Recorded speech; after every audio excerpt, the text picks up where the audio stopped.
બાવળા તાલુકાના બગોદરા, રોહિકા, ભમાસરા સહિતના બ્રિજની હાલત દિવસે ને દિવસે વધુ ખરાબ બનતી જઈ રહી છે। બ્રિજ પર પડેલા મસમોટા ખાડાઓને કારણે વાહન ચાલકોને ભારે મુશ્કેલીનો સામનો કરવો પડી રહ્યો છે। ભારે વાહનો પસાર થાય છે ત્યારે ઉડતી ધૂળને કારણે પાછળથી આવતા વાહન ચાલકોને રસ્તો સ્પષ્ટ દેખાતો નથી, જેના કારણે અકસ્માતનો ખતરો સતત યથાવત રહે છે।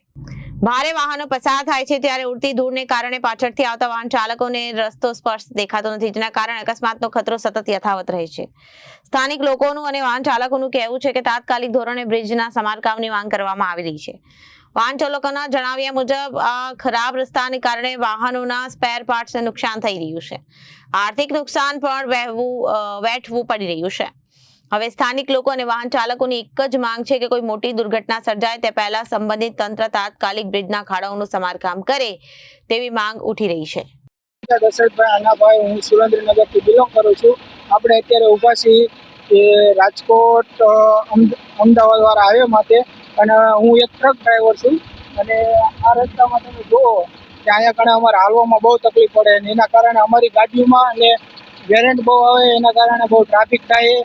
તો બહુ જાજુ તો નહીં કહું, પણ સરકારને એક વિનંતી છે કે આ રસ્તાનું સમારકામ જલ્દી કરાવો। હાલ અમદાવાદ જિલ્લાની વાત કરવામાં આવે તો બાવળા તાલુકાના બગોદરા, રોહિકા અને ભામાસરા સહિતના અનેક બ્રિજ પર મસમોટા ખાડા પડી ગયા છે, જેના કારણે ધૂળની ડમરીઓ ઉડતી જોવા મળી રહી છે। ધૂળની ડમરી ઉડતા વાહન ચાલકોમાં ભારે મુશ્કેલીનો સામનો કરવો પડી રહ્યો છે। હાલ તમે બગોદરા બ્રિજના જે દ્રશ્યો જોઈ શકો છો તે વાહન ચાલુ હોવાથી ધૂળની ડમરીઓ ઉડે છે, જેના કારણે વાહનોમાં અકસ્માતોનો ભય રહે છે।